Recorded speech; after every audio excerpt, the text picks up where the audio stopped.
What's your name? My name is Chef Stone. Okay. So, first question I'm going to ask you is,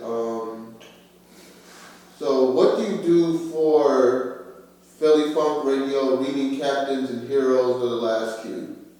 Okay, well, for Philly Funk Radios, I occasionally go onto that podcast. Not too often.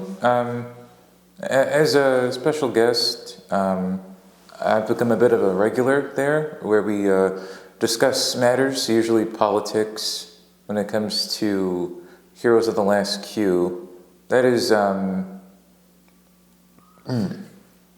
ongoing series of my own that I've been slowly creating more and more in terms of the story and how it unfolds through stop motion. And what was the other thing? There was another. There was Philly Funk Radio, there was Chef Stone, and Yeah, and I think another with that, with not just Philly Funk Radio and Heroes of the Last Q, also Reading Captains. I did see in some videos that you are involved with Reading Captains, and you just turned 18 like a couple months ago. Yes. And Yeah. how what did you do in Reading Captains? Reading Captains is it's like an event where you're able to go on to a Zoom meeting. There's a lot of other people there, and someone will read whatever book is chosen for that session to the very end. Everyone else will stay and they'll listen throughout the entire reading as a message to spread that reading is very important, and that in current years, less and less children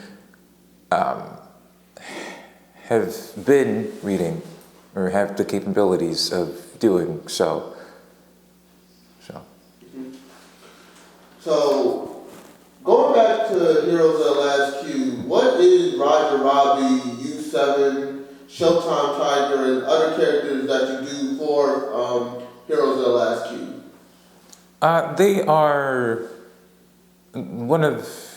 there's some of the few original characters that I don't own, but I've been given the rights to use within the story.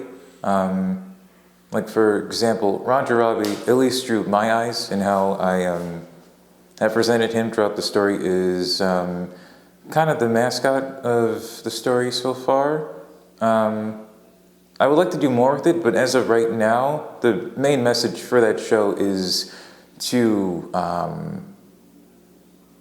avoid violence and just be cautious, remain safe, do what you can to be safe, since more than ever, in current times, the world has been a very dangerous place to live in.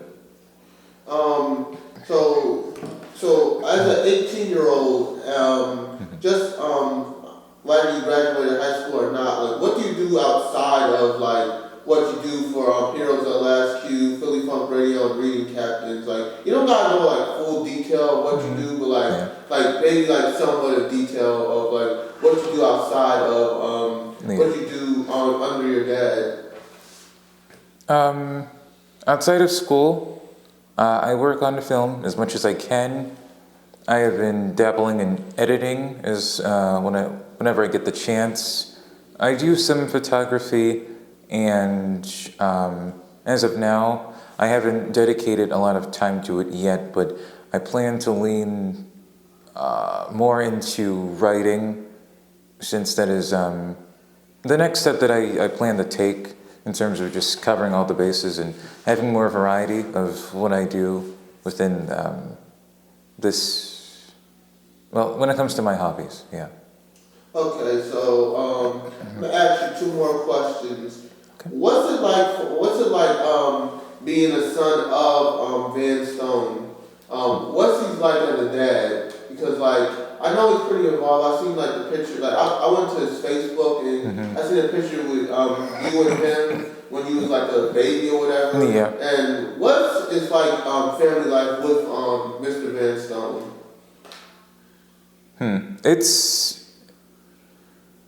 It's a little hard to describe. I guess I would put it as odd.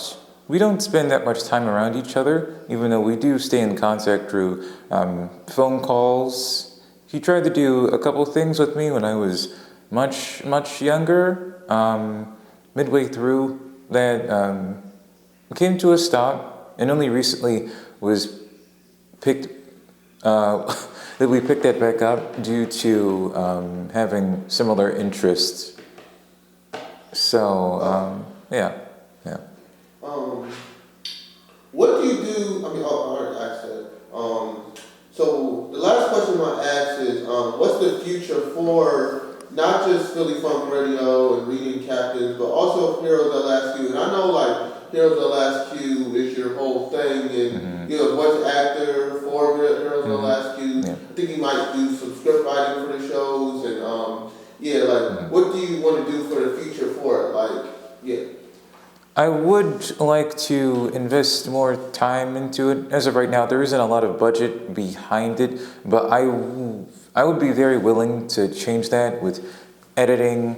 Adding a script would definitely help. A lot of the stuff that happens within episodes is mostly kept in my head, but having a script would keep the episodes within a format and have it more structured, which it could definitely use, along with other things. Like more editing in general. As of right now, there's really only music, but it's lacking in a couple of other areas for sure, like sound effects. So that's what I would plan to do going forward with that show. Okay, thank you, Chef Stone, and hopefully, if I have any more questions, I'll ask you either in person or on Zoom. So yeah, thank you. Our phone call. All right. Yep. Thank you.